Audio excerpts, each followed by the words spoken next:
पूरे जंगल में खूंखार गिद्ध का खौफ था। मासूम पंछियों की जानें, उनके अंडे और कोई भी चीज जालिम गिद्ध से सुरक्षित नहीं थी। सुबह सवेरे जब गिद्ध अपने घर से निकलती तो तमाम परिंदों की दौड़ें लग जाती। हा हा हा हा हा हा, भागो भागो, जब तक दम है भाग लो, लेकिन रंगीले गिद्ध के चुंगल से नहीं बच सकोगे। तुम सब एक दिन मेरा भोजन बनोगे। तमाम पंछी रंगीले गिद्ध से बहुत परेशान थे, लेकिन वो उससे किसी भी तरह छुटकारा हासिल नहीं कर पा रहे थे। इसी जंगल में एक नीलो चिड़िया रहती थी। उसने अपने घोंसले में 2 अंडे दिए थे। जब उसे खतरा सर पे मंडलाता नजर आता है तो वह सोचती है, अरे अब मैं क्या करूं? ये जालिम गिद्ध मेरे अंडे ना खा जाए। क्यों ना मैं अपने अंडों को कहीं छुपा दूं ताकि जालिम गिद्ध की नज़र मेरे अंडों तक ना पहुंच सके। फिर चिड़िया अपने अंडों को एक पेड़ के तने में छुपा देती है और ख़ुद घोंसले में जाकर बैठ जाती है ताकि दूर दूर से वो जंगल को अच्छी तरह देख सके। तभी एक कौवा उड़ता हुआ उसी दरख्त पे आके बैठ जाता है। वो बहुत ज़्यादा दुखी होता है। चिड़िया कौवे को देख के उससे पूछती है, अरे कौवे भैया, क्या तुम भी उस जालिम गिद्ध से सुरक्षित रहने के लिए जगह ढूंढ रहे हो? अरे चिड़िया बहन, मैं अपने ऊपर होने वाला कौन कौन सा जुल्म बताऊं? उस खूंखार गिद्ध ने मेरा पूरा परिवार ही उजाड़ दिया। एक दिन मेरी पत्नी बच्चों के लिए भोजन ढूंढने निकली थी। वो भोजन की तलाश में यहाँ वहाँ फिर रही थी कि गिद्ध ने उसे अपना शिकार बना लिया। फिर मेरे बच्चों के लिए दाना लेने वाला कोई नहीं था। एक दिन मैं उनके लिए दाना लेने गया था। मेरी गैर मौजूदगी में मेरे बच्चों पे हमला करके उनको अपना भोजन बना के खा गया। अब मैं अकेला रह गया हूँ। इस जंगल में मेरा अपना कोई भी नहीं है। अरे कौवे भैया, मुझे यह सुन के बहुत अफसोस हुआ और जालिम गिद्ध पे बहुत गुस्सा आ रहा है। तुम चिंता मत करो और मुझे अपना दोस्त समझो। तुम इसी दरख्त पे घोंसला बना लो। हम एक दूसरे का ख्याल रखेंगे। अरे चिड़िया बहन, तुम यहाँ अकेली रहती हो क्या? तुम्हारे कोई बच्चे नहीं हैं? कौवे भैया, मेरे 2 अंडे हैं। मैंने गिद्ध के खौफ से उनको पेड़ के तने में छुपा दिया है। हाँ बहन, तुमने बहुत अच्छा किया। कौवा घोंसला बना के वहाँ रहने लग जाता है। कुछ समय ऐसे ही गुजर जाता है। चिड़िया के अंडों से बच्चे निकल आते हैं और वो पेड़ के तने में ही अपने बच्चों को भोजन करवाती है। एक दिन चिड़िया अपने बच्चों के लिए भोजन लेकर जा रही होती है कि गिद्ध उसे देख लेती है और उसका पीछा करने लग जाती है। चिड़िया दरख्त के तने में जाके अपने बच्चों को भोजन करवाने में लग जाती है और गिद्ध ये सब देख रही होती है। अरे रंगीले, आज तो तेरी किस्मत ही खुल गई। आज तो नरम गोश्त से अपना नाश्ता करूंगी। कितने दिनों के बाद ऐसा नाश्ता करने को मिलेगा। अच्छा बच्चों, अब तुम लोगों ने भोजन कर लिया है। अब मैं चलती हूँ। कुछ समय के बाद मैं वापस आ जाऊंगी।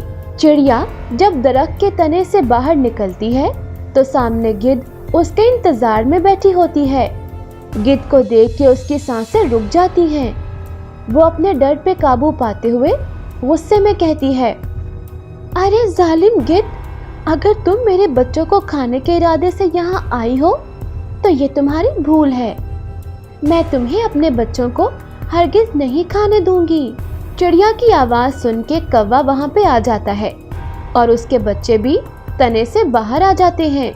गिद्ध की नज़रें चिड़िया के बच्चों पे होती हैं, लेकिन चिड़िया अपने बच्चों को बचाने के लिए खुद को गिद्ध के हवाले करने का फैसला कर लेती है और कौवे से कहती है, अरे कौवे भैया, तुम जल्दी करो, मेरे बच्चों को यहाँ से निकाल के किसी सुरक्षित जगह पे ले जाओ। मैं जालिम गिद्ध का मुकाबला करती हूँ। अरे चिड़िया बहन, इतनी बड़ी गिद्ध का मुकाबला करना बहुत मुश्किल है। तुम अपना ख्याल रखना और अपने बच्चों की चिंता ना करो। मैं उनको बहुत ही सुरक्षित जगह पे ले जाऊंगा। कौवा चिड़िया के बच्चों को लेकर चला जाता है। चिड़िया खुद को जालिम गिद्ध के हवाले कर देती है और जालिम गिद्ध उसका गोश्त नोच नोच के खा जाती है। चिड़िया को खाने के बाद गिद्ध गुस्से में कहती है, कहाँ तक भागोगे? कहाँ तक भागोगे? इस सारे जंगल में मेरा ही कब्जा है। एक दिन मैं तुम्हें जरूर ढूंढ निकालूंगी और अपना भोजन बनाऊंगी।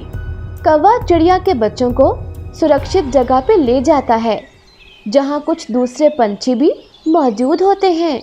वह उनके रहने के लिए एक छोटा सा घर बनाता है। अरे अंकल अंकल, हमारी माँ कब तक आएगी? मुझे उसकी बहुत याद आ रही है। अरे हाँ कौवे अंकल, मुझे भी माँ की बहुत याद आ रही है। माँ को जल्दी से यहाँ पे बुलाओ ना। अरे बच्चों, तुम चिंता मत करो, तुम्हारी माँ बहुत जल्द यहाँ पे आ जाएगी। दूसरे पंछी जब कौवे और चिड़िया के बच्चों को देखते हैं तो वह उनसे यहाँ आने का कारण पूछते हैं। तुम कहाँ से आए हो और चिड़िया के बच्चे तुम्हारे साथ क्यों रह रहे हैं? कौवा उनको अपने साथ होने वाली सारी घटना के बारे में बताता है।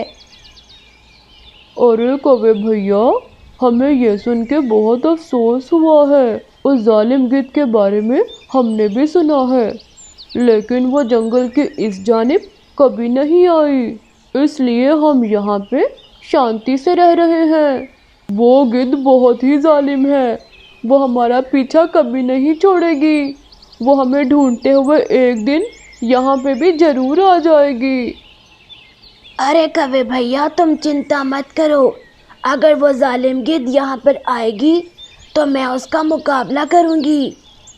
ये बात सही है कि मैं अब बूढ़ी हो गई हूँ, मगर मैं उसका मुकाबला करने की पूरी कोशिश करूँगी। अरे बहन, जैसा तुम समझ रही हो वैसा बिल्कुल नहीं। वो बहुत ही शक्तिशाली है, कोई भी उसका मुकाबला नहीं कर सकता। अरे कौवे भैया, फिर हमें क्या करना होगा? हमें उसका मुकाबला करने के लिए कोई योजना बनानी पड़ेगी। मैं तुम्हें एक जगह बताता हूँ, तुम वहाँ जाके नीलो चिड़िया की खबर लो कि वो किस हाल में है। उसके बच्चे उसको बहुत याद कर रहे हैं। ठीक है, मैं आज रात ही जाके उसका पता करता हूँ और सुबह होने से पहले पहले वापस आ जाऊँगा। दिन को जाना खतरनाक हो सकता है। जैसे ही रात होती है, दूसरे तमाम पंछी सो जाते हैं और उल्लू अपने सफ़र पे निकल पड़ता है। जब वो कौवे की बताई हुई जगह पे पहुंचता है तो वहाँ पे उसे कोई नज़र नहीं आता। वो इधर उधर देखने लगता है। अचानक उसकी नज़र ज़मीन पे पड़ती है तो उसे नीलो चिड़िया का सर पड़ा दिखाई देता है। वो बहुत परेशान हो जाता है और कहता है, अरे नीलो चिड़िया को तो गिद्ध ने मार डाला है, अब उसके बच्चों का क्या होगा? मुझे ये बात जाके कौवे को बतानी होगी। सुबह सवेरे जब उल्लू वापस आता है तो कौवा उसके इंतज़ार में बैठा होता है। चिड़िया के बच्चे भी कौवे के पास ही बैठे होते हैं। अरे उल्लू अंकल, आप हमारी माँ को लेके क्यों नहीं आए? माँ कब आएगी? अरे उल्लू भैया, तुम इतने परेशान क्यों लग रहे हो? नीलो चिड़िया के बारे में कोई खबर मिली? उल्लू उदास होकर जवाब देता है, अरे मेरे भाई, उस जालिम गिद्ध ने नीलो चिड़िया को भी मार दिया, अब वो कभी वापस नहीं आएगी। उल्लू की बात सुन के चिड़िया के मासूम बच्चे रोने लग जाते हैं। तभी कौवा बोलता है, अरे मेरे बच्चों, तुम लोग रो मत। उस जालिम गिद्ध से मैं तुम्हारी माँ का बदला जरूर लूँगा। अब उसे उसके अंजाम तक पहुँचाने का समय आ गया है। फिर शाम के वक्त कौवा आसपास के तमाम पंछियों को इकट्ठा करता है। सब पंछी इकट्ठे हो जाते हैं। जी कौवे भैया, आपने हमें यहाँ पे क्यों बुलाया? हम आपकी क्या मदद कर सकते हैं? अरे दोस्तों, अब वक्त आ गया है कि जालिम गिद्ध को उसके अंजाम तक पहुंचाया जाए, वरना वो एक एक करके सबको मार डालेगी। मेरे पास एक योजना है, क्या तुम सब मेरा साथ दोगे? हाँ मेरे भाई, हम सब तुम्हारे साथ हैं। तुम बताओ, हमें उसका खात्मा कैसे करना होगा? फिर कौवा अपनी योजना के बारे में सब पंछियों को बताता है।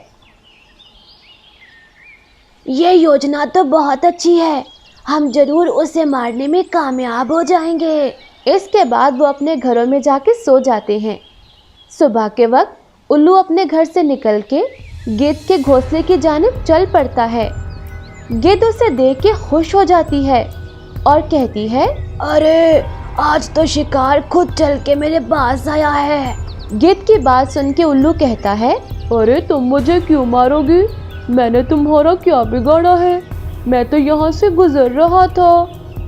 मैं तुम्हें यहाँ से नहीं जाने दूंगी।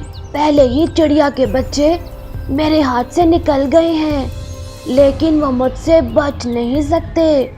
मैं उन्हें जरूर ढूंढ लूंगी। अरे चिड़िया के बच्चे तो मैंने अभी देखे हैं, मैं तुम्हें उनके पास लेकर जाता हूँ, लेकिन तुम मेरी जान बख्श दो।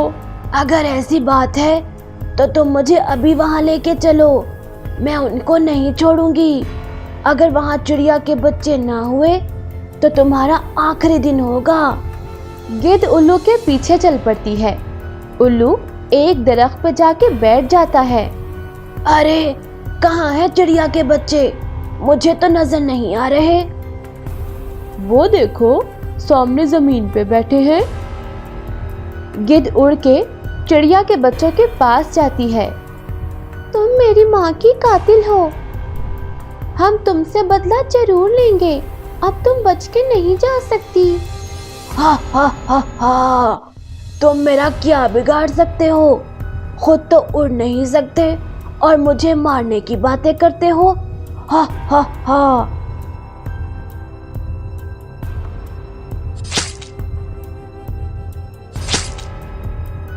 अरे उल्लू के बच्चे, तुमने मेरे साथ धोखा किया, तुम्हें इसकी कीमत चुकानी पड़ेगी। अरे तुम्हारे साथ ऐसा ही होना चाहिए था। तुमने कितने ही मासूम पंछियों की जानें ली हैं। अब तुम भी मरो और मौत की तकलीफ को महसूस करो। जालिम गिद्ध वहीं मर जाती है और अपने अंजाम को पहुंच जाती है। जालिम गिद्ध के अंत के बाद पंछियों के सर से खौफ के साए ख़त्म होने लगते हैं और हर जानिब खुशहाली आ जाती है। प्यारे दोस्तों, अगर आपको हमारी ये कहानी पसंद आई तो हमारा चैनल मज़ा टीवी हिंदी स्टोरीज़ को सब्सक्राइब करना मत भूलिएगा।